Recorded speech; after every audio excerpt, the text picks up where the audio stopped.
নমস্কার বন্ধুরা, প্রতিদিনের মতো আজও আমি চলে এসেছি। আজকের রেসিপিটা একদম অন্য রকম হতে চলেছে। তোমরা কিন্তু বুঝতে পারছো না আমি কি বানাতে চলেছি। 8 থেকে 80 সবার এটা কিন্তু প্রিয় খাবার। একদম সন্ধ্যা বলো বিকাল বলো, এইটা পেলেই কিন্তু সবাই একদম জিভে জল এসে যাবে। আজ আমি তৈরি করব ফুচকা। আর এই ফুচকাটাই মানে এর মাপ, সঠিক মাপ কিভাবে নিতে হবে সেই সমস্ত তোমাদের সাথে শেয়ার করব। আর তাহলে বন্ধুরা অবশ্যই নো স্কিপ করে পুরো রেসিপিটা দেখতে থাকো। ফুচকা তৈরি যে বন্ধুরা, আমি এখানে আটা নিয়ে নিয়েছি। যে কোনো আটা হলেই হবে, ঘরে থাকলে হবে। সেই আটা দিয়েই কিন্তু ফুচকাটা তৈরি হয়ে যাবে। এবার আমি আটাটা এই বাটি মেপে নেব। এই বাটি মেপে আমি 2 বাটি আটা নেব। এই যে এই বাটির কিন্তু একটু ফাঁকা আছে, আমি পুরো ফুল করে নিইনি কিন্তু। এই 1 বাটি, 2 বাটি, এই 2 বাটি নিয়েছি তো। এই 1 বাটি আমি নেব সুজি। এই দেখো একটু কিন্তু ফাঁকা আছে, যেরকম আটাটা নিয়েছিলাম সেরকমই।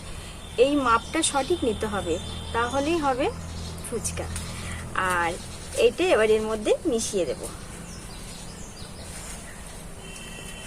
এই সুজি আর আটাটা খুব ভালো করে আমি মিশিয়ে নেব।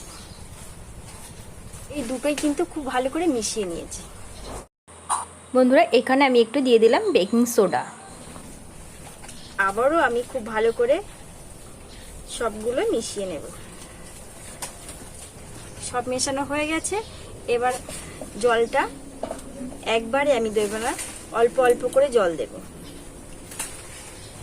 এই যে আমরা যেরকম রুটি খাই সেই রকম ডো করলে কিন্তু হবে না।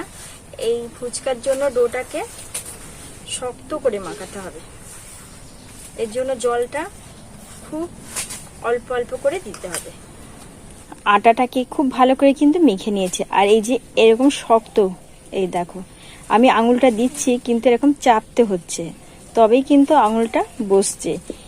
এইভাবে করেই কি আটাটাকে মেখে নিতে হবে। এর থেকে এবার আমি লেচি কেটে নেব। আর লেচিগুলো যে যেরকম মানে বড় খেতে চাইলে বড়, মাঝারি খেতে চাইলে মাঝারি, ছোট খেতে চাইলে ছোট, মানে মনের মতন করে তোমরা কিন্তু সাইজটা বানিয়ে নিতে পারবে। আমি করব এই যে একটুখানি নিয়ে নিয়েছি, আর এবার একটু গোল করে নেব। এই সাইজের করে আমি বানিয়ে নেব।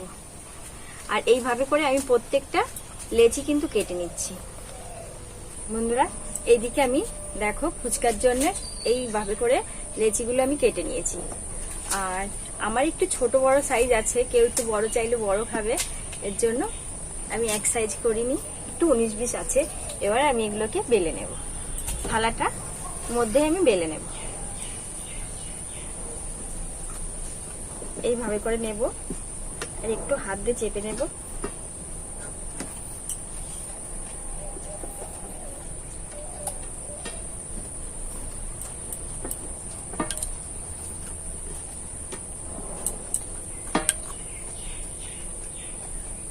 এই দেখো বন্ধুরা, এইভাবে করে আমি প্রত্যেকটা ফুচকাই বেলে নেব একই মাপ। এইদিকে বন্ধুরা ফুচকাগুলো আমি কিন্তু সব বেলে নিয়েছি। এই দেখো ফুচকা ভাজার জন্য এদিকে আমি তেল বসিয়ে দিয়েছি। তেলটা কিন্তু খুব ভালো করে গরম করে নিতে হবে।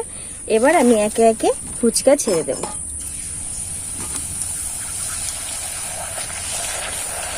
এই দেখো, দেখেছো?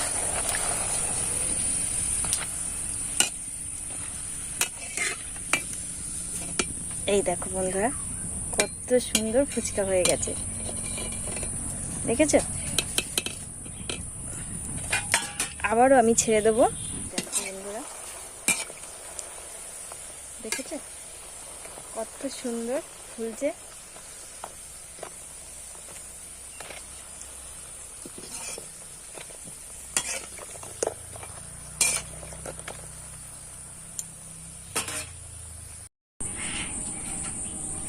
দেখো বন্ধুরা ফুচকাগুলো কিন্তু আমি সব ভেজে তুলে নিয়েছি। আর এই দেখো আমার সাইজটা কিন্তু এদিক ওদিকে একটু হয়েছে, গোল হয়নি প্রপার, কিন্তু ফুচকাগুলো কিন্তু খুব সুন্দর ফুলেছে।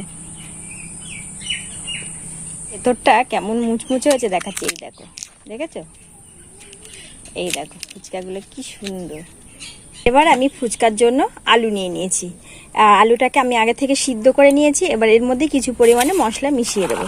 প্রথমেই নিয়েছি ছোলা মটর। আমি মটরটাকে সিদ্ধ করে নিয়েছি, ছোলাটা কাঁচা আছে। এগুলো আমি দিয়ে দেব কাঁচা লঙ্কা, পেঁয়াজ কুচি, পরিমাণ মতো লবণ, একটু ভাজা মশলা। এবার আমি আলুটাকে খুব ভালো করে ফুচকার জন্য মিশিয়ে নেব। আর আমি এটা হাত দিয়ে মিশাচ্ছি, হাত ছাড়া কিন্তু একটা টেস্ট আসে না ফুচকার আলুতে। খুব ভালো করে মিশিয়ে নেব। একদম তৈরি হয়ে গেছে। আলু মাখাটা সাইডে রেখে দিয়ে জলের জন্য তেঁতুল নিয়ে নিয়েছি। আর আন্দাজ করে একটু জল দিয়ে দেব, যে যতটা টক করবে। এবার লবণ দেব, ভাজা মশলা নিয়ে নিয়েছি টক জলের, এটা এবার দিয়ে দেব।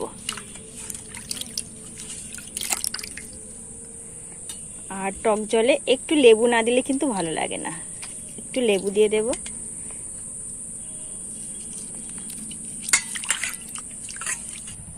বন্ধুরা, এইদিকে আলু মাখা, ফুচকা, টক জল একদম সব রেডি হয়ে গেছে। এবার হচ্ছে খাওয়ার পালা। আর লোভ সামলানো যাচ্ছে না বন্ধুরা, ভীষণ দুর্দান্ত সেন্ট বেরিয়েছে ফুচকার জলের। আর দেখো কত কম সময়ে আমি কিন্তু ঘরেই তৈরি করে ফেলেছি। চাইলেই কিন্তু ঘরে বানিয়ে খেতে পারবে। সামান্য একটু আটা থাকলেই এই ফুচকা তোমরা বাড়িতেই তৈরি করে নিতে পারবে।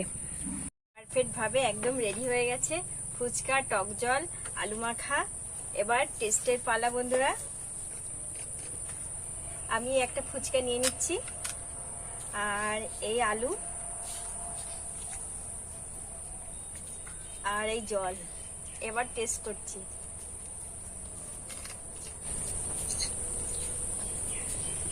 হেব্বি সুন্দর হয়েছে। দোকানে যাওয়ার কোনো দরকার নেই বন্ধুরা, এইভাবে বাড়িতেই ফুচকা বানিয়ে খাও আর সবাইকে খাওয়াও।